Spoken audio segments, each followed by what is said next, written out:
السلام عليكم ورحمة الله وبركاته. الحمد لله رب العالمين، والصلاة والسلام على أشرف الأنبياء وسيد المرسلين وقدوة الناس أجمعين، نبينا وقدوتنا وحبيبنا محمد صلى الله عليه وعلى آله وأصحابه وسلم تسليما كثيرا مزيدا إلى يوم الدين. حياكم الله أيها الأحباب في هذا المجلس الطيب المبارك وفي هذه السلسلة المباركة التي نسأل الله عز وجل أن يرزقنا وإياكم فيها الإخلاص والصدق والقبول والنفع، إنه ولي ذلك والقادر عليه. ولا ننسى أن نشكر وزارة الشؤون الإسلامية، مكتب وجمعية الدعوة بأبها، وفضيلة الشيخ خالد الشهري على التنسيق وعلى الاستضافة في هذا المسجد المبارك. وموضوعنا هو غرس وبناء القيم لدى الأبناء، وهذا الموضوع أيها الأحباب موضوع مهم، وموضوع هو موضوع الساعة، وهو من الأمور التي تؤرق البيوت وتؤرق الأسر وتؤرق حتى الحكومات في قضية تربية الأبناء وبناء الأجيال. فسيكون حديثنا إن شاء الله مقسم على 3 أمور. أما القسم الأول والجزء الأول فستكون مقدمة، ولو أطلنا فيها قليلا إلا أنها تحوي مفتاح وقضايا مهمة تخص التربية والأسرة وبناء الأخلاق والقيم عند الأبناء. وسنأخذ في الجزء الثاني من هذا الموضوع إن شاء الله جانب نظري حول قضية التربية وحول قضية القيم، وقضايا علمية لكنها مهمة أن يتعرف عليها الإنسان وأن يعرفها حتى يلم ولو بالشيء القليل حول الجانب العلمي في موضوع التربية وموضوع بناء وغرس القيم. وأما الموضوع الثالث وهو الأطول والأهم، ألا وهو موضوع أو برامج عملية تطبيقية بموضوع التربية. الناس يحتاجون التنظير لكنه بجزء قليل، ويحتاجون التطبيق بالجزء الأكبر في حياتهم.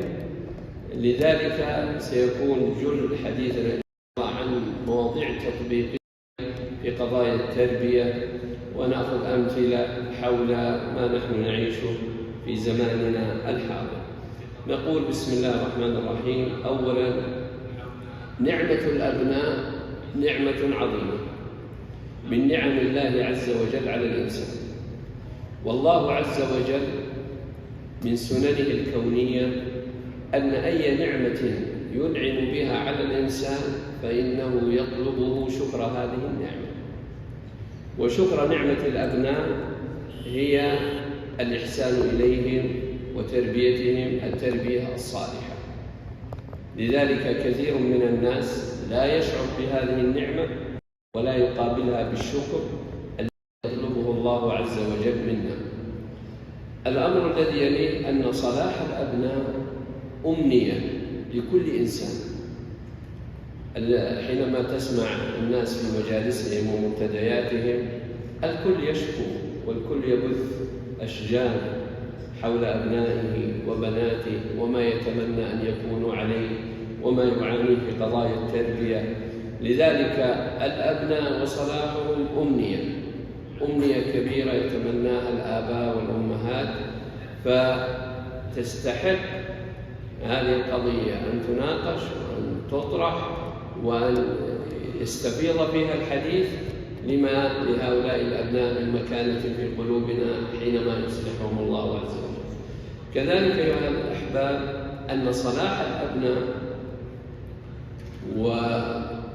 وتوفيق الله عز وجل لهم هو عمل صالح وذخر لنا.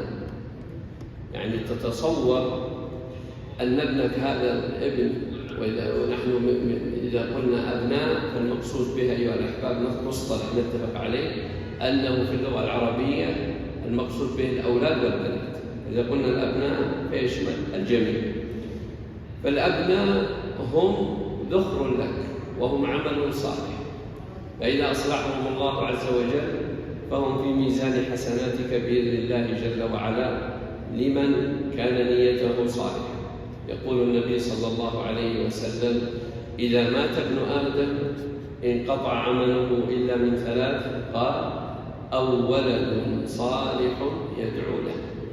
وقال أهل العلم أن صلاة الابن وعبادته حينما يكون للأب دور في تربيته، فإن للأب والأم في ميزان حسناتهم على قدر ما بذلوه في تربيتهم على طاعة الله عز وجل. فإذا هي تجارة رابحة مع الله عز وجل سبحانه وتعالى، وهم ذخر. فهؤلاء الأبناء نعمة، وصلاحهم سعادة لنا، وعملهم الصالح سيكون لنا منه ربح عظيم بإذن الله عز وجل، وهذه التجارة مع الله. الأمر الآخر أيها الأحباب أن الأمم تتفاخر وتعتز وتهتم بأبنائها. الأمم عموما وخصوصا تتفاخر وتهتم بتربية أبنائها، فتحرص على شبابها وعلى المحافظة عليهم من الانحراف ومن الضياع. لذلك في بعض الأمم تجد العناية بطلاب المدارس عناية عظيمة، وتجد العناية بالموهوبين، وتجد العناية بالقيم والأخلاق. لماذا؟ لأنها ترى ذلك الأمر من مقاييس الحضارة عندها. فإذا نجحت في المحافظة على أبنائها وشبابها فهي ترى أنها في مشروع حضاري عظيم. كذلك تعلم الأمم الناجحة أن الشباب في حقيقته هو عماد أمتهم وهو سر نجاحهم، فيهتمون بالشباب اهتماما عظيما، ويجعلونه مستهدفا كبيرا من مستهدفات أمتهم. بنجاحهم بصلاحهم وبعلمهم تتفوق أمتهم. لذلك الأبناء هم كذلك مكسب حضاري عظيم فلا يفوت. كذلك الاستثمار في الأبناء على مستوى الأمم هو يعتبر من أعظم الاستثمارات. لا يرون الاستثمار المادي رقم واحد، رغم أن الاقتصاد العالمي والدولي يتنافس، لكن الأمم القوية والناجحة ترى أن الاستثمار الأول في شبابها علما، تربية، وصناعة وغيرها.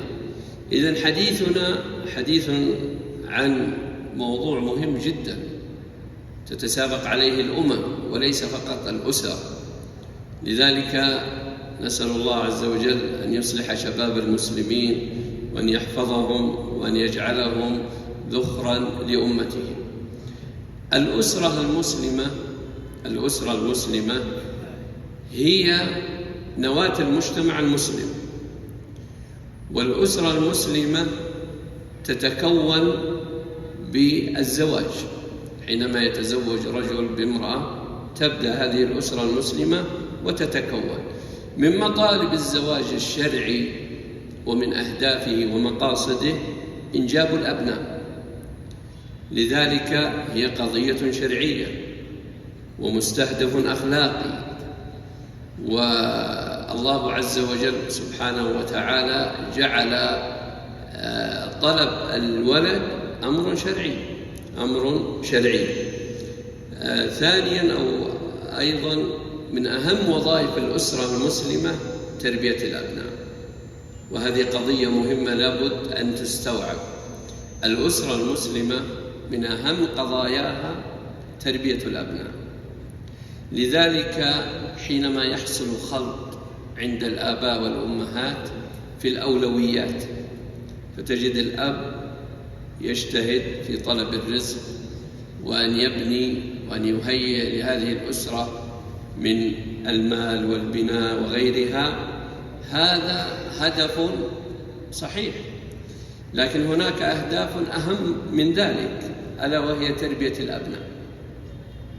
لذلك تجد الإنسان حينما تختلط عنده الأمور فكل وقته وطاقته وجهده خارج المنزل، وينشغل عن الأبناء وعن التربية، ثم يتفاجأ في مرحلة من مراحل حياته بمخرجات أبنائه الأخلاقية والسلوكية والدراسية كذلك، فيصدم صدمة عظيمة، فيقول أين أنا وماذا كنت أفعل، وكل ذلك من أجلهم.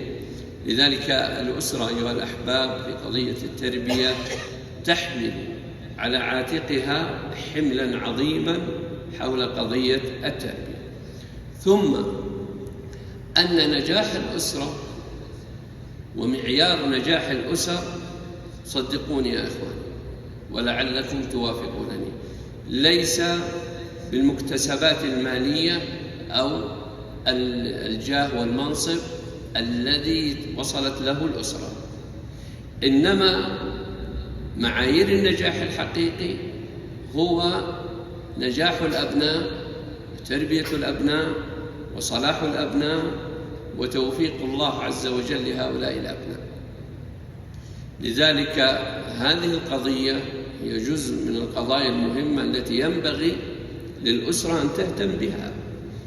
ولا أخفيكم سرا أن الله عز وجل لم يجعل القوامة للرجل ولا نقص في المرأة إلا ليستحضر مثل هذه المعاني العظيمة ويستطيع أن يوصلها لزوجته ولأسرته، أن وإن قصرنا في أمر من أمور الدنيا لكن صلاحكم ونجاحكم تفوقكم وأخلاقكم لا تقدر لنا بقيمة، هي أعظم ما يكون، وهذا يكون من واجبات الأسرة وخاصة الأب. كذلك أيها الأحباب، وما زلنا في المقدمة، أن التربية هي مسؤولية شمولية عامة وفي نفس الوقت مسؤولية خاصة. أما في الخصوص فأول الناس في مسؤولية التربية الوالدين الأب والأم، هم عليكم السلام هم أولى وأهم، وهم أهل التكليف في قضية التربية. ثم يندرج بعدهم في المستوى الثاني المحاضن التربوية مثل المدارس والجامعات والمساجد وأهل الخبرة وأهل التخصص في التربية وحلقات التحفيظ، وكل إنسان في المجتمع له دور وباع يستطيع أن يفيد في قضية التربية. إذن الدرجة الأولى الوالدين، والدرجة الثانية المحاضن التربوية التعليمية التوجيهية بجميع وأنواعها وأقسامها، والدرجة الثالثة والأخيرة هي المجتمع كامل. حينما يكون المجتمع لديه ثقافة التربية وغرس السلوك الصحيح والبناء الأخلاقي، فإن هذا المجتمع سيكون مجتمعا صالحا سويا يصلح بنفسه الأخطاء التي تنتشر بين أبناء المجتمع، كل يتحمل المسؤولية، كل يرى أنه له دور. وأعطيكم مثال، الأمثلة تقرب. لو رأينا سلوكا في الشارع خاطئ وكل واحد منا قال والله أنا همي أسرتي وبيتي وهذا القضية لا تهمني، ثم تنامى هذه المشكلة وأصبحت ظاهرة، ثم أصبحت مشكلة أخلاقية تؤثر على المجتمع. لو استطاع المجتمع في بدايته أن يحد من هذه الظاهرة وأن يصلح هذا السلوك الخاطئ لما انتشر وأصبح مشكلة كبيرة. وأقرب لكم أيضا تقريبا أشد، انتشار المخدرات على مستوى العالم قضية خطيرة، وانتشار المخدرات في بعض المجتمعات لو أقول لكم أنه بلغ درجة الصفر، لأن المجتمع الذي كان فيه لم يقبله أبدا، سواء كان ينظر له بنظرة أخلاقية شمولية، أو كان ينظر له بنظرة دينية، أو كان ينظر له بنظرة وطنية اجتماعية، أيا كان ما كانوا يقبلون أن يوجد رجل متعاطي بينهم، فيتعاملون مع هذا الوضع بأمور نظامية وغير ذلك. فهذه أيضا أن المجتمع له دور، فإذا رأى الإنسان فيقول أنا ما لي دخل، لا يوجد شيء ما لك دخل، أنت جزء من منظومة عظيمة، ونجاح وطنك ونجاح مجتمعك ونجاح حيك ونجاح قريتك هو نجاح لك، ثم أنت تؤجر في قضية المحافظة على أمن وأخلاق ودين هذا المجتمع. النقطة الأخيرة ألا وهي هناك مثال حي في التربية ينبغي لنا كلما تحدثنا عن موضوع التربية أن نعود بأذهاننا وفكرنا وتصوراتنا إلى هذه الصورة الجميلة الحية المثالية، ألا وهي سيرة نبيكم محمد صلى الله عليه وسلم. كلما أبحرنا في نظريات التربية وفي قضايا تربوية استطاع علماء أفذاذ أن يتحدثوا عنها، ثم رجعنا إلى سيرة حبيبنا صلى الله عليه وسلم لوجدناها واضحة جلية، ولا نحتاج إلا أن نقتدي به صلى الله عليه وسلم، وأن نهتدي بهديه، وأن نقرأ سيرته، وأن نتدارسها فيما بيننا. لذلك يا أحبابي قضية السيرة النبوية كان عند السلف قبل السلف الصالح رحمهم الله والأجيال في أجيال أمة محمد صلى الله عليه وسلم، كان دراسة السيرة في كل بيت، كانوا يقرؤون السيرة ويتدارسونها ويعلمونها أطفالهم وأبناءهم وبناتهم ونساءهم وأنفسهم، ويجعلونها قضية ملحة في هذه الأسرة وهذا المجتمع. لماذا؟ لأنها وسيلة إصلاح عظيمة، سيرة النبي صلى الله عليه وسلم. ودعونا نأخذ مثال.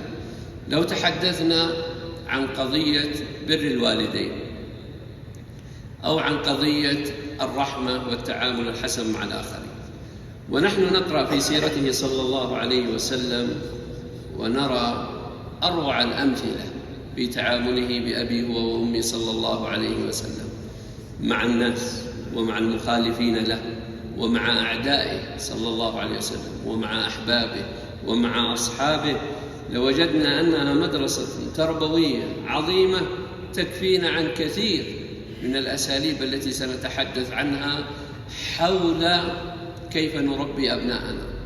لذلك دائما سيرة النبي صلى الله عليه وسلم هي نبراس لنا في التربية، وهي أساس لنا نعود إلى سيرته وأخلاقه وتعامله وحياته ومواقفه صلى الله عليه وسلم. هذه المقدمة أيها الأحباب لنعلم أن قضية التربية والأبناء وغرس القيم أنها مشروع عظيم للإنسان داخل بيته وأسرته، لا ينقطع بجلسة أو بموقف أو بقضية معينة، بل هو يمتد معك حتى تراهم وقد بلغوا من النضج والرشد ما يسر به خاطرك. وأسأل الله عز وجل أن يقر أعيننا جميعا بصلاح أبنائنا وبناتنا. الجزء الثاني من موضوعنا اليوم التربية وبناء القيم. ما هو مفهوم التربية؟ التربية أيها الأحباب في مضمونها العلمي في علم التربية هي غرس القيم والسلوك الصحيح لدى الفرد، غرس القيم والسلوك الصحيح لدى الفرد. ويدخل في هذا المعنى ضمنا إصلاح ومعالجة الأخطاء والسلوك الغير صحيح، يدخل فيها ضمنا معالجة وإصلاح الأخطاء والسلوك الغير صحيح. يقولون علماء التربية أن التربية عملية طويلة، عملية شاقة، عملية معقدة، عملية تحتاج للإنسان من وعي وإدراك ومهارة وعلم. ليس تصعيب للقضية التربية، لكن حتى يتصور الإنسان أنها كذلك لها تشعبات ولها أهداف ولها غايات ولها رؤى ولها كذلك معايير، حتى يستطيع الإنسان أن يربي تربية صالحة صحيحة. كذلك من المفاهيم أن التربية تنقسم قسمين: قسم وهو البناء الإيجابي، بناء السلوك، والقسم الآخر ألا وهو إصلاح الأخطاء في السلوك. يعني الأب يتصور وهو مع أبنائه أنه يبني سلوك مستهدف يحقق فيه بناء في أخلاق ابنه، وفي نفس الوقت يصلح السلوك الخاطئ الذي يلاحظه أو يراه أو يسمعه أو يشاهده في أبنائه، فتجده ما بين بناء وما بين إصلاح. فتتصور أحيانا، أعطيكم مثال، أن ابنك قد بنيت عنده قيمة عظيمة منذ صغره وهو الصدق، ثم يمر عليك في طفولته أو في شبابه أنه بدأ يقع في الكذب، فأنت قد بنيت، وهنا يأتي مرحلة الإصلاح والمعالجة ومعرفة ما الأسباب التي جعلته يرجع إلى هذا السلوك الخاطئ. لذلك التربية قسمين: بناء وإصلاح. اتفقنا؟ طيب، قضية أخرى في قضية بناء القيم، ألا وهي أن القيم لها 3 مراحل في بنائها. البناء، المرحلة الأولى الغرس، وسنشرح كل مرحلة. المرحلة الثانية التمكين، والمرحلة الثالثة التحسين. كيف ذلك؟ غرس القيمة هي أول ما يفعله الإنسان مع أبنائه وبناته. لذلك يا إخواني اسمحوا لي أن أخرج وأذكر بقضية، أن تصور التربية قديما هي عبارة عن جهدك الشخصي وقدراتك وخبراتك في الحياة وفقط. والآن نقول أن هذا الأمر غير صحيح. هناك تطور، هناك تسارع، هناك إشكاليات كبيرة جدا استجدت في حياة الناس، فينبغي الإنسان أن يكون مفهومه عن التربية أكثر تطورا وأكثر علما وأكثر وضوحا، حتى يستطيع فعلا أن يربي أبنائه تربية صحيحة. قد يقول البعض هذه المراحل وهذه الأفكار نحن لا نعرفها، لكن من لوازم التربية في هذا العصر أن يكون هناك وعي وعلم وإدراك عند الآباء والأمهات أن قضية التربية ليست قضية عشوائية ولا اجتهادية، إنما هي منظومة علمية ينبغي أن يتصورها الآباء والأمهات. فقلنا النقطة الأولى غرس، والنقطة الثانية تمكين، والنقطة الثالثة تحسين. فتغرس الأفكار، تغرس الأخلاق، تغرس المبادئ الحسنة في ذهن أبنائك، وهذا الغرس له أساليب كثيرة، حديثك عنها هذا غرس، تذكيرك لها هذا تمكين، إصلاحك للأخطاء هذا تحسين. نعيدها: غرسك للأخلاق والسلوك الحسن هذا هو التذكير، تمكينك لهذه الأخلاق هو التذكير لها. أنا قلت غرسك للقيم هو أن تخبرهم، تدرسهم، أن تعلمهم، أن توجههم لهذه الأخلاق. ثم تذكيرك المستمر لهذه القضية لأبنائك وبناتك، هذا هو التمكين. ثم إصلاح الأخطاء التي تنتج مع الزمن ومع الأصدقاء ومع الأمور التي سنذكرها بعد قليل، وهي مفسدات التربية، يكون هناك التحسين. إذا هي عملية مستمرة طويلة، لذلك هناك وقفة جميلة. ما رأيكم في فاقد الشيء؟ فاقد الشيء لا يعطي، هذه مشكلة. فنقول نحن نتحدث، لكن ينبغي أن يكون الآباء والأمهات على مستوى من الوعي. ثانيا، قضية القدوة يا إخواني، مما أنجح تربية محمد صلى الله عليه وسلم في أصحابه هو قضية القدوة.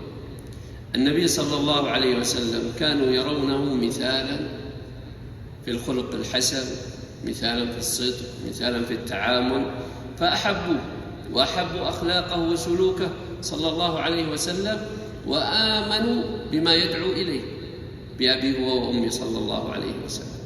وهذه قضايا، ونحن نتحدث في موضوع التربية ينبغي أن تكون وقفات مهمة لنا. إذا كنت أريد أن أوجه ابني ولدي نقاط تقصير كثيرة، فكيف سأستطيع أن أكون موجها له، أغرس القيم وأذكره وأمكنه من هذه القيمة؟ وكيف أستطيع أن أصلح أخطاءه كذلك؟ لذلك نحن أمام تحدي كبير مع أنفسنا قبل أن نتحدى قضية التربية وتوجيه السلوك. كذلك أيها الأحباب، من الأمور المهمة في قضية التربية القيم. ما هي مصدرها؟ القيم ما هي مصدرها؟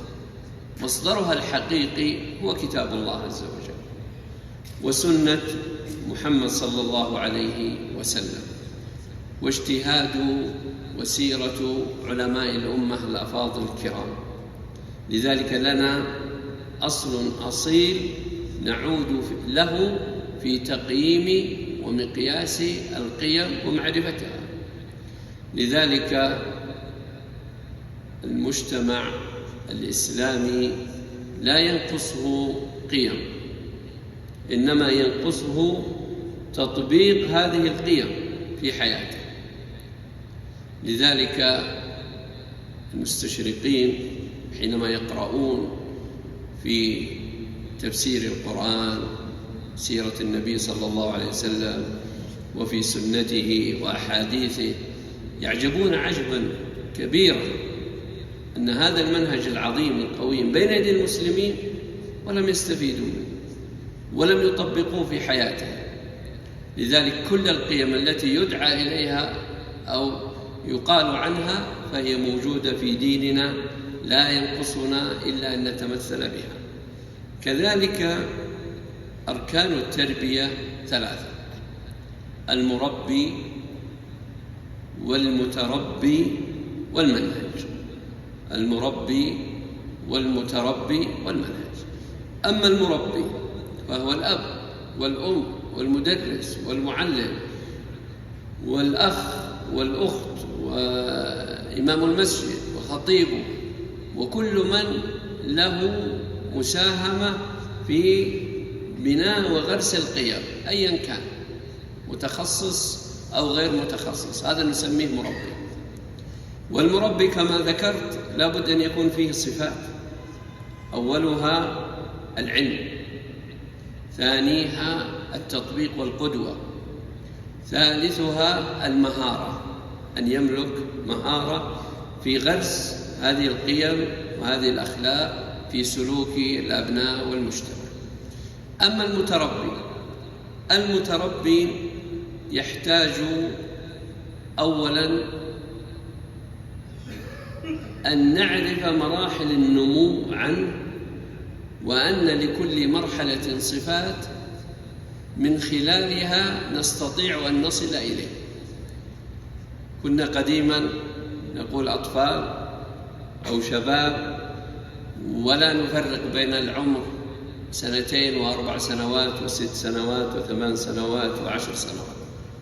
في مراحل النمو لكل فترة من مراحل النمو خصائص وصفات ينبغي للمربي أن يعرفها ليستوعب هذا الابن ليستطيع أن يربيه تربية صحيحة. بعض الأطفال يكذب في مرحلة طفولته، ففي بعض مراحل النمو لا يسمونه كذب، يسمونه سعة خيال، ونحن نقرأه كذب فنعاقبه، فنريد أن نصلح فنسيء. مرحلة الشباب ومرحلة المراهقة لديهم من التصورات والعوامل النفسية إذا لم يتصورها الأب والأم فسيصبح هذا الابن أو هذه البنت عدو لدود للآباء، لأنهم في مرحلة يريدون أن يعتدون بأنفسهم، يريدون الاحترام والتقدير، يرون أنهم في مرحلة أخرى غير مرحلة الطفولة. فنقرأ نحن الآباء أنه تمرد علينا وأنه عصيان. لماذا؟ لأن التصور الذهني أنه ما زالوا في مرحلة الطفولة، لم يصلوا إلى مرحلة جديدة نحتاج أن نفهمها وأن نتعامل معهم فيها بتعامل آخر.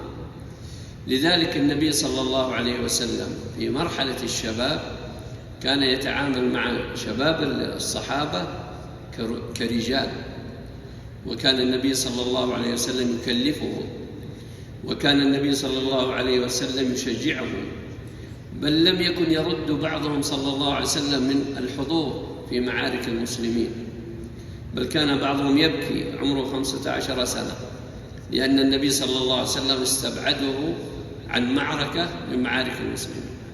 فهذه قضايا أيها الأحباب في المتربي لا بد أن تستوعب في مراحل النمو وكيف التعامل مع كل مرحلة. كذلك قضية مهمة جدا ألا وهو المجتمع الذي يعيش فيه أبناءنا. يقولون في التربية الأب قدوته والده، فيعيد ويطبق ما رباه أبوه وما عانى في تربيته مع والده على أبنائه، وهذا قمة الخطأ. كيف؟ هم جيل غير جيلنا ونحن جيل غير جيل آبائنا، وهذا الجيل الذي نعيش فيه، واسمحوا لي أن أتحدث عنه قليلا، هذا الجيل هو جيل متسارع. يقول علماء الاجتماع أن المجتمع يتكون خلال 40 سنة، فيتغير بعد كل 40 سنة في بعض خصائصه كتفكيره وكطعامه وكلباسه، تغيرات في حدود الشرع. الجيل الذي نعيشه الآن لديه من التسارع ليس من السرعة في التغير ما يمكن كل 5 سنوات أن يتغير وأن يأتي جيلا جديدا بصفات وبأفكار وبتصورات وباهتمامات أنا كأب ما عشت هذه الأمور، وحتى أستوعب وأفهم فينبغي لي أن أقرأ وأن أسمع وأن أناقش، وهذه تحتاج فترة حتى أستوعب أنا. لذلك هم يعانون ونحن نعاني، وهذه هي طبيعة هذه المرحلة. لذلك في علم الفيزياء يقال سرعة، فإذا كانت السرعة هي عبارة عن مراحل سريعة قيل تسارع، أي أنك لا تستطيع أن تلحق أصلا. لذلك يا إخواني هذه كذلك من التوجيهات التي سنأخذها إن شاء الله، أهمية القراءة وأهمية الاطلاع وأهمية تنمية مهارات الأسرة. لذلك لا عيب أن يجلس الأب والأم فيسمعون ويقرؤون ويستفيدون. لنعود إلى القضية الأولى أن هؤلاء هم أغلى ما نملك، وإن تعبنا فيستحقون، والثمرة غالية. ورد عن النبي صلى الله عليه وسلم أن الرجل في قبره وبعد موته يصله استغفار أبنائه الصالحين، وهذه تكفي أن يجتهد الإنسان في تربيتهم تربية صالحة. مدمرات التربية، ما زلنا في الجانب النظري عن قضية التربية. مدمرات التربية نقولها سريعا. أولا، إهمال الوالدين. حقيقة أيها الأحباب أن إهمال الوالدين سبب جوهري في التقصير في التربية. وإن قلنا وبحثنا عن بعض الأعذار إلا أن هناك تقصير كبير.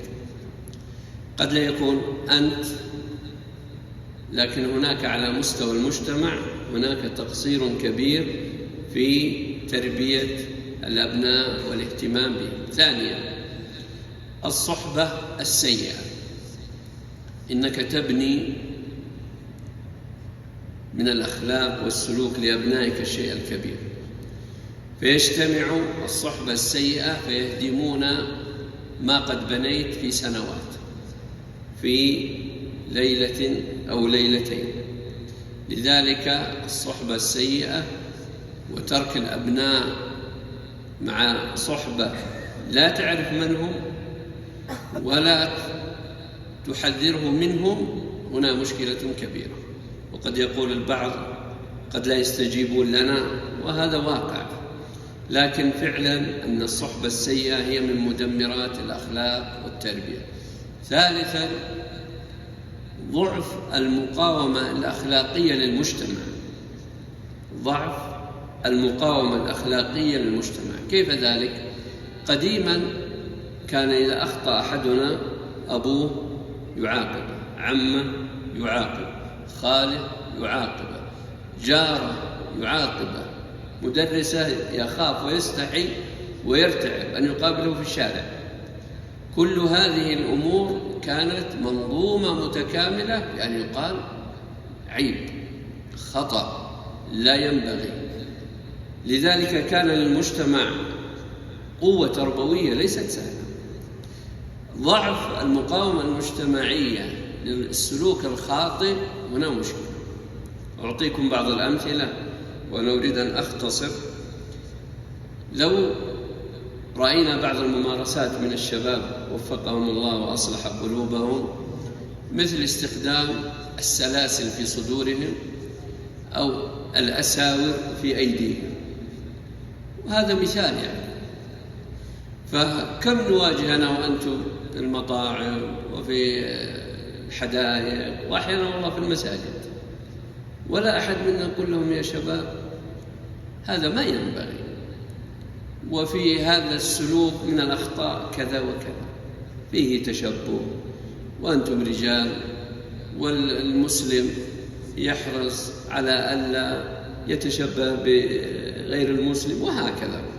لذلك ستنتشر هذه المشكلة وغيرها من القضايا، حتى فيما يخص القضايا الأخلاقية أو المجتمعية أو السلوكية أو غيرها. الأمر الرابع وهو الانفتاح الكبير الذي تعيشه الأمة، استخدام أجهزة الجوال ووسائل التواصل والجلوس على هذه الأجهزة بالساعات الطويلة. هذه من مدمرات الأخلاق والتربية. أعطيكم بعض التصورات عن هذه القضية. شاب من بيئة محافظة وبيئة جيدة، ثم ينفتح في هذه الأجهزة على صور وعلى مقاطع وعلى أفكار. ماذا تتوقعون ردود فعل هذا الابن في سلوكه، سواء ولد أو بنت، في قضايا أخلاقية سلوكية مدمرة. أعطيكم مثال: القضايا الإباحية. هذه بعض الصور لا يراها حتى الرجل مع أهل بيته، صح ولا لا؟ ما يراها حتى الرجل مع أهل بيته، فيرون أطفالنا في سن 2 و3 و4 و10 قضايا تدمر الأخلاق. لذلك هذه من مدمرات الأخلاق، فيقال سلاح ذو حدين. نعم لها إيجابيات، لكن في موضوع التربية هي مدمرة من المدمرات. وأعطيكم حتى لا يكون جونا كله جو سلبي. هناك طفل عمره 4 سنوات، فشاهدته وهو يأخذ جوال والده، وفي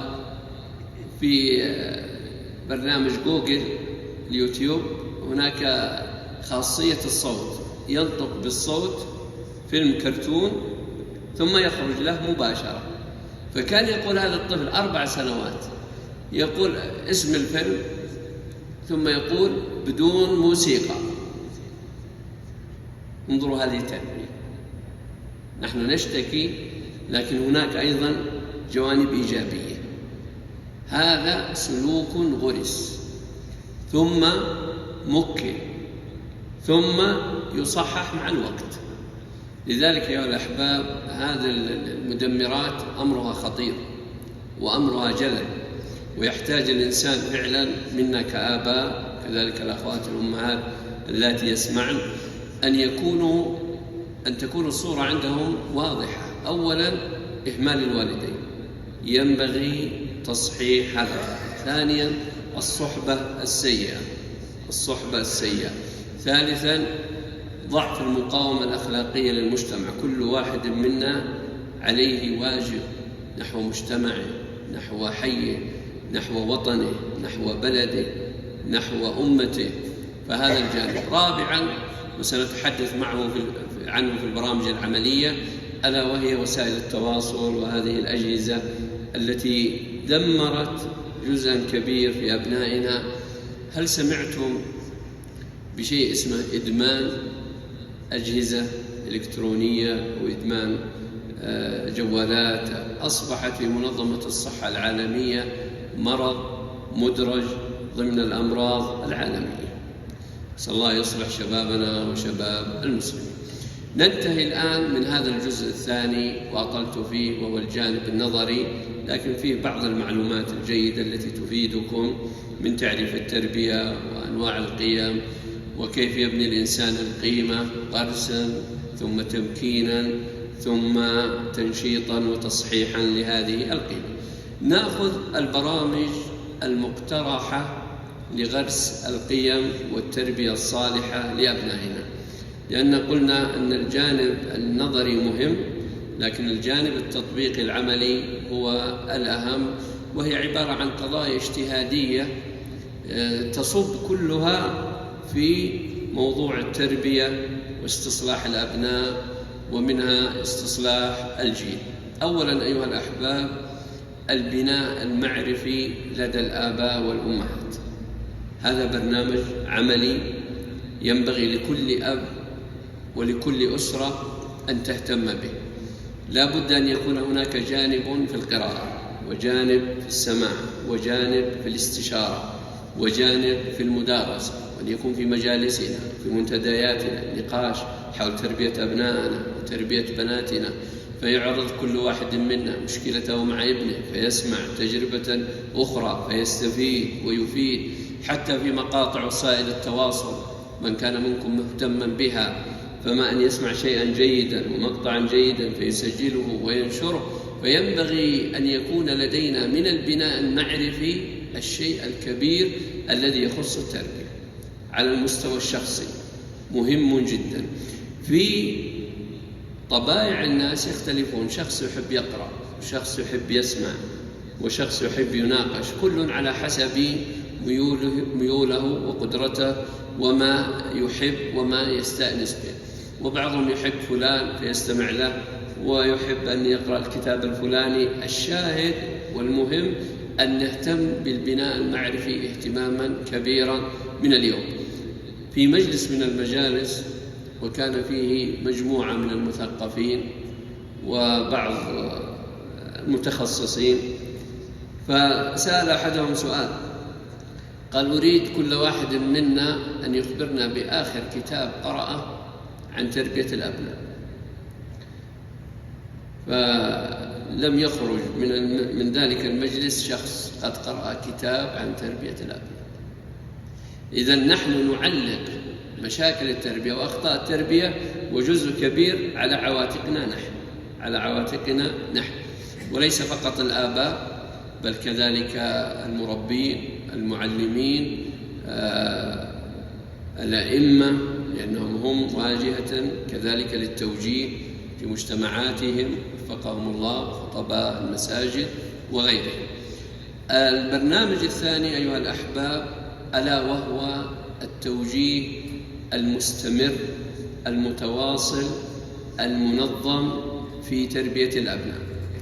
نحن نجتهد فيما يخص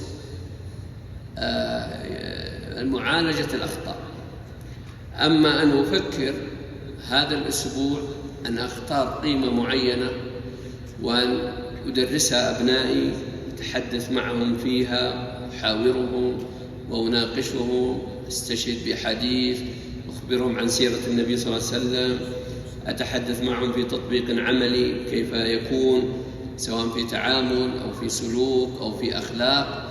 لا نجيد هذا الشيء، إنما نجيد ما يسمى بعملية الإطفاء. كلما رأينا خطأ قمنا وبدأنا نحاول أن نستصلح.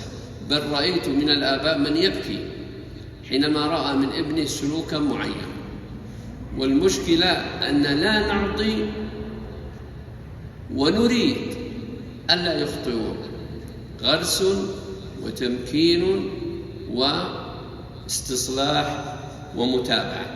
لذلك الموضوع الثاني هو التوجيه المستمر. اجعل لك كل أسبوع أو كل أسبوعين أو كل شهر قضية تربوية، قضية أخلاقية، قضية سلوكية، وناقش أبنائك فيها. يعني يعطيكم قضية التحرش، قضايا مهمة في المجتمع. أنا أستحي أني أكلم أولادي وبناتي في التحرش، فأتركهم يتعرضون له في الشارع وفي أي مكان، بل ينبغي طرحها بطرح تربوي جميل للأبناء. وما معنى كذا، ولو واجهت السلوك الفلاني كيف تتعامل معه، وأي قضية. بعض الأبناء والبنات خوفهم من أبوهم وأمهم منعهم من أن يتقوا شر هؤلاء الأشرار، فيقول لو أخبرت أبي بيضربني، وقالت لو أخبرت أمي ستخبر أبي وسيصبح كذا وكذا، فانغمسوا في هذه الإشكالية. هذا مثال فقط. وقس عليها أيضا قضية المخدرات، وقس عليها قضايا الأخلاقية، وقس عليها قضايا الزنا واللواط، وهي تدخل في القضايا الأخلاقية. لذلك أحيانا بعض الأئمة وفقهم الله يقول الزنا ما نتعرض له كثير، هذه قضايا أخلاقية يحتاجها المجتمع لأخذ الحصانة قبل أن نقول إن شاء الله أنها منتشر في المجتمع، نقول لا إن شاء الله، لكن لأخذ الحصانة، وهكذا.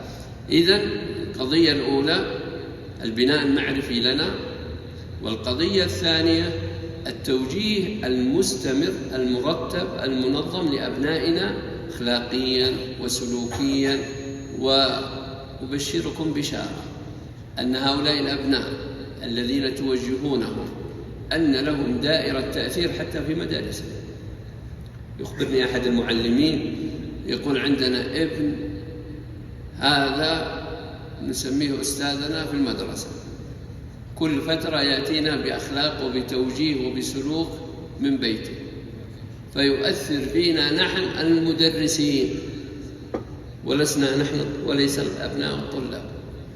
فدائرة استصلاح التوجيه المستمر مهم. ثالثا القدوة الحسنة الصالحة في ذاتك. ينبغي للآباء وكلنا فينا التقصير، لكن الإنسان الذي يشعر بأنه ينبغي أن يكون قدوة فيحرص أن يصلح نفسه ليستطيع أن يوجه أبنائه. فإذا أتيت أنا أحدثكم وأحدث أبنائي عن حسن التعامل مع الآخرين، فإذا ركبنا في السيارة شاهدوا كيف أنا أرفع صوتي وأسب الذي بجانبي والذي أزعجني وأتكلم بألفاظ بذيئة، فكيف سيتقبل مني حينما أقول حسن أخلاقك مع الناس يا ولدي وكن ذو خلق حسن؟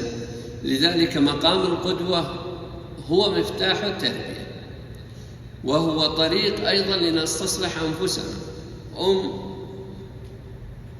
طيبة وصالحة ومهتمة بأبنائها وبناتها، لكنها تتأخر في صلاتها، فأحيانا تقول يشغلني عمل البيت فلا أصلي إلا بعد الساعة 12. كيف ستربين بناتك على الاهتمام بالصلاة؟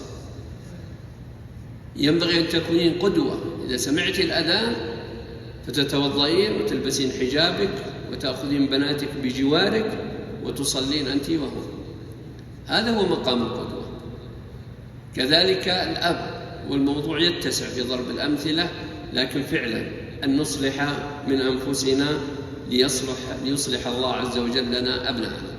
البرنامج الرابع في تربية الأبناء واستصلاحهم، وهو المفروض أنه رقم 1، وهو أعظم برنامج عملي في التربية، ألا وهي التربية على الصلاة. الصلاة يا أخوان، الصلاة هي أعظم ركن من أركان الإسلام بعد شهادة أن لا إله إلا الله وأن محمد رسول الله. الصلاة مدرسة تربوية إيمانية أخلاقية سلوكية انضباطية عبادية لله عز وجل. الصلاة هي التي تقرب العبد إلى الله عز وجل. فإذا اهتم الآباء والأمهات بقضية الصلاة وجعلوها محور تربوي مهم في حياته، سيسقط كثير من التنظير الذي ذكرنا عند عتبة الصلاة. لذلك قد يخطئ الأبناء لكنهم في صلاتهم لا يقصرون ويصلح الله حالهم. يقول النبي صلى الله عليه وسلم: أول ما يحاسب عليه العبد يوم القيامة الصلاة، فإن صلحت صلح سائر عمله، وإن فسدت فسد سائر عمله. أي أن الصلاة تصلح أخلاق الأبناء والبنات، بل تصلح أخلاقنا نحن. يقول الله عز وجل: إن الصلاة تنهى عن الفحشاء والمنكر والبغي. طيب، ما رأيكم في هذا الحديث الذي قال النبي صلى الله عليه وسلم: مروا أبناءكم للصلاة ل7 واضربوهم عليها ل10 وفرقوا بينهم في المضاجع. هذا الحديث صححه الإمام الألباني، فهو حديث صحيح. 7 سنوات وما تحدثنا في مراحل الطفولة هي من مراحل البناء الأخلاقي والسلوكي، وأعظم ما يبني أخلاقهم الصلاة. لذلك الصلاة أيها الأحباب، إذا رأيت أنك أنت تحافظ على صلاة أبنائك فلقد استطعت أن تربيهم بإذن الله وتساهم في تربيتهم بدرجة كبيرة. يقول أحد الآباء: جعلت قضية الصلاة انطلاقي في التربية. اسمعوا، فيقول: والله لقد صلح حالي أنا مع الصلاة قبل أن يصلح الله حال أولادي، وأصبحنا نصلي في المسجد، وأصبحنا نحافظ على سنن الرواتب، وأصبحنا نرجع البيت فنراهم قد صلوا على سجاداتهم النساء ويذكرون الله. يقول: تغير حال الأسرة. الصلاة الصلاة الصلاة. لذلك يا الأحباب نشاهد مثلا في رمضان أن الآباء يتوافدون في المساجد ويتسابقون على الصف الأول ويتركون أبنائهم تحت عذر لم يأتي، لم يستيقظ، ما يسمع الكلام. لكن قضية لو تعبت معه وتأخرت في الصف العاشر وكان بجانبك، في تصوري أنه أكثر أجرا لك من أن تكون في الصف الأول، لأنك صليت وربيت، صليت وحافظت، صليت وبنيت أخلاق هذا الابن وكذلك تلك الفتاة.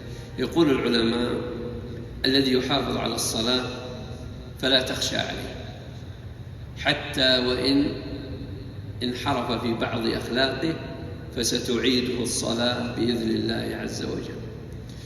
الأمر الخامس الأمر الخامس وهو من البرامج العملية الاهتمام بتعليمهم كتاب الله عز وجل. تعليم الأبناء هذا القرآن العظيم هو الجانب المعرفي الذي نتحدث عنه في قضية تعليمهم السلوك الصحيح. كيف ذلك؟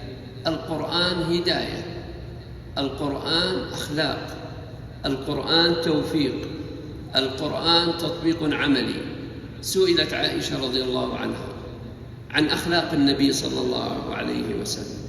الكل ينظر إلى أخلاقه صلى الله عليه وسلم ويحبه ويعجب به ويطيعه صلى الله عليه وسلم. فقيل يا أمنا كيف كان خلق النبي صلى الله عليه وسلم؟ قيل أنها جلست تفكر بماذا ستجيب رضي الله عنها وأرضاها، فقالت كان خلقه القرآن. إن من أعظم الأعمال والجميل الذي تقدمه لأبنائك أن تهتم بتعليمهم كتاب الله عز وجل. وفي هذه البلاد المباركة حلقات التحفيظ في كل مكان بفضل الله عز وجل، بل ما هو أعظم من ذلك تستطيع أن تنضم إلى حلقة عن بعد وأنت في بيتك وتحفظ وتسمع وتقرأ وتصحح وتتدبر وغيرها. لذلك من البرامج التربوية العملية المهمة أن يكونوا أبناءنا وبناتنا في حلقات تحفيظ القرآن الكريم وتعليمهم كتاب الله عز وجل وتدريسهم هذا القرآن الكريم. الأمر السادس، كم بقي يا شيخ خالد على الأذان؟ طيب حاضر. الأمر السادس الحذر من الصحبة السيئة، الحذر من الصحبة السيئة للأبناء. والآن أصبحنا في معركة ومعترك كبير. ليس الصاحب فقط الذي معه في المدرسة، اسمعوا مني، وليس الصاحب فقط الذي معه في الحي، وليس الصاحب الذي معه في القرية، وليس الصاحب هو الذي حوله. أصبح الصاحب في هذا الجوال من أقصى الأرض، يتعرفون على زملاء وعلى أصدقاء وللأسف صديقات وهكذا. فأصبح التحدي كبير على الآباء في متابعة أصحاب أبنائهم. لذلك يقال الأب العاقل هو الذي يختار لأبنائه صحبته. طيب كيف أنا أختار صحبته وهل سيقبل مني؟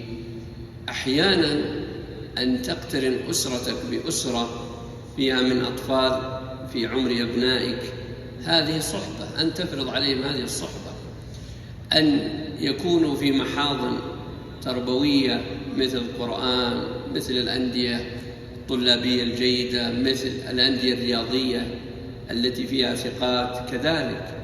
لذلك الصحبة الصحبة الصحبة. يقولون في دراسة قديمة أن من أسباب انحراف الأبناء، من أسباب انحراف الأبناء 90% من الصحبة. لذلك إذا نشأ منذ صغره على مجتمع محترم فسوف تكون صحبته إن شاء الله محترمة. لذلك زيارة الأب في المدارس لأبنائه، وإن كنت أنا مقصر لكن نقول ما ينبغي أن يكون، وزيارة الأم لبناتها في المدرسة، معرفة منهم الصحبة في الجوال، الإشراف. وسنأخذ بعد الأذان إن شاء الله القضية الأخرى وهي التعامل الصحيح مع وسائل التواصل الحديث. أسأل الله عز وجل أن يرزقنا وإياكم العلم النافع والعمل الصالح، وأن يصلح أبناءنا وبناتنا وأبناء وبنات المسلمين أجمعين. وصلى الله وسلم على نبينا محمد. الحمد لله والصلاة والسلام على رسول الله وعلى آله وأصحابه ومن والاه. أيها الأحباب، في النقطة الماضية وهي البرامج والأساليب المقترحة لعملية التربية. كانت القضية السادسة هي الحذر من الصحبة السيئة ومحاولة الحفاظ على الأبناء ومعرفة الصحبة وتهيئة صحبة صالحة لهم. الأمر السابع اتخاذ لغة الحوار مع الأبناء. اتخاذ لغة الحوار مع الأبناء. المرحلة التي نعيشها مع الأبناء هي مرحلة تختلف عن مرحلة تلقينا التربية في زماننا السابق. لذلك من أنجع الأمور أن يكون دائما بينك وبين أبنائك حوار ونقاش، وأن يكون صدرك واسع لهم، أن تبتعد عن الغضب السريع والتجريح. وقد أقول أنا وأنتم أنها تحتاج منا إلى وقت لنتعلم هذه المهارة، وهذا صحيح، لكنه أمر واجب في هذا الزمان، لأن من الأعذار التي يتعذر بها الأبناء منا في تعاملنا غضبنا الشديد، سرعة غضبنا وعدم تقبلنا لحديثهم ونقاشهم. لذلك بعض الآباء يأخذ أبناءه ويخرج هو وهم إما في رحلة وإما في مكان يجلسون ويتناقشون ويتحاورون، وهذا هو الصحيح، أن نغير من أسلوبنا معهم. الأمر والنهي قد يكون له حدود ضيقة وفي مواضيع معينة، أما في العموم ينبغي أن يكون هناك لغة الحوار، هي اللغة التي بيننا وبينهم، ونصبر عليهم كثيرا فهم قريبون. وما يشوبهم من بعض القضايا قدرة الآباء والأمهات وخبرتهم في الحياة والجانب المعرفي الذي ذكرنا والتوجيه المستمر قادر بإذن الله على أن يفتت هذه الرواسب وهذه التصورات الخاطئة في التعامل الحسن معهم والحوار. وقد شاهدت ورأيت وسمعت كثيرا من الأبناء الذين كانوا قد أقلقوا آباءهم بتغيير أسلوب التعامل بحوار راق ونفس وصبر عليهم، أن الله أصلحهم بإذنه سبحانه وتعالى. الأمر الثامن التفرغ للأسرة وللأبناء. التفرغ للأسرة وللأبناء، وهذه قضية مهمة. مهما قلنا ونظرنا وأنت أيها الأب بعيد عن أبنائك وبناتك، فكيف ستستطيع أن توجههم وأن تعرف أخطاءهم وأن تضبط تعاملهم مع هذه الأجهزة، وكيف تستطيع أن تعرف صحبتهم؟ وهذه قضية مهمة. التفرغ للأبناء بوقت ثابت تكون حوله. يقول علماء التربية مثل وقت الوجبات، أن يحرص الأب على البقاء مع أبنائه في وقت الوجبات. كذلك أن يكون هناك مجلس أسري يومي، لو يبقى ولو 10 دقائق، لكن تجتمع فيه كل الأسرة ويتجاذبون أطراف الحديث ويتناقشون. كذلك القضايا المهمة للأسرة أن يطرحها الوالد حتى ولو في السيارة ليسمع منهم وليدربهم على المشاركة الفعلية والقولية والوجدانية فيما يخص البيت والأسرة. هذا كله يقربك من أبنائك ويجعلك تحتويهم بإذن الله عز وجل. الأمر التاسع قبل الأخير، وهو أمر مهم جدا، ألا وهو الدعاء أيها الأحباب. الدعاء الدعاء الدعاء. يبذل الإنسان جهده ويجتهد فيما ذكرنا وغير ذلك، ويحاول ويبذل، ولكن الدعاء هو بإذن الله عز وجل مفتاح عظيم من مفاتيح صلاح الأبناء. يقول عمر رضي الله عنه وأرضاه: لست أحمل هم الإجابة ولكني أحمل هم الدعاء. والدعاء كما قال صلى الله عليه وسلم أن له مع الإجابة 3 أحوال. الحال الأول أن يجيب الله الدعاء مباشرة. الحال الثاني أن يصرف الله عز وجل عنك بهذا الدعاء شرا لا تعلم، قد يكون عنك أو عن أبنائك أو عن أسرتك. الثالث كما ذكر صلى الله عليه وسلم أن يدخر الله لك هذا الدعاء في الآخرة، يدخر الله لك هذا الدعاء في الآخرة، فتأتي يوم القيامة فتجد من الحسنات ما تتمنى أن كل دعائك يدخر لك في الآخرة. لذلك من البرامج العملية في تربية الأبناء أن نخصهم بدعاء مستمر في أوقات الاستجابة. وما هي أوقات الاستجابة في الدعاء؟ كثيرة: بعد الأذان، بين الأذان والإقامة، في السجود، عقب الصلاة، الثلث الأخير من الليل، أثناء السفر، أثناء نزول المطر، أثناء اشتداد الكرب على الإنسان، فيجتهد الإنسان بالدعاء. فما رأيك في أب لا يترك في كل سجدة أن يدعو الله لأبنائه فيقول اللهم أصلحهم، اللهم احفظهم، اللهم وفقهم، ويجتهد دائما في الدعاء؟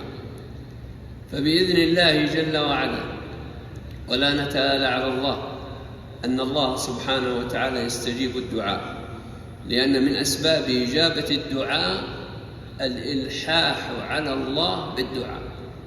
فالرجل في كل سجود وفي كل وقت وهو يدعو. وهناك قضية أيها الأحباب، أن الله سبحانه وتعالى يهيئ لك من الأسباب في صلاح أبنائك، وهناك قضايا قد حكم بها الله فأنت تبذل جهدك وما يحكم به الله عز وجل فتؤمن به. مثال ابن نوح عليه السلام. أتتوقعون أن نوح من أولي العزم من الرسل قصر في دعوته وتربيته مع أبنائه؟ لا والله، ولكن حكم الله عز وجل لعلمه بأمور لا نعلمها نحن. فالإنسان يبذل ويدعو ويربي، والأمر لله عز وجل من قبل ومن بعد. الأمر العاشر والأخير ألا وهو ضبط استخدام أجهزة التواصل. إن في الحقيقة هذا الاستخدام من الأبناء والبنات هو مثل السيل العارم الذي إذا أتى السيل فلا يستطيع أن يقف أمامه أحد.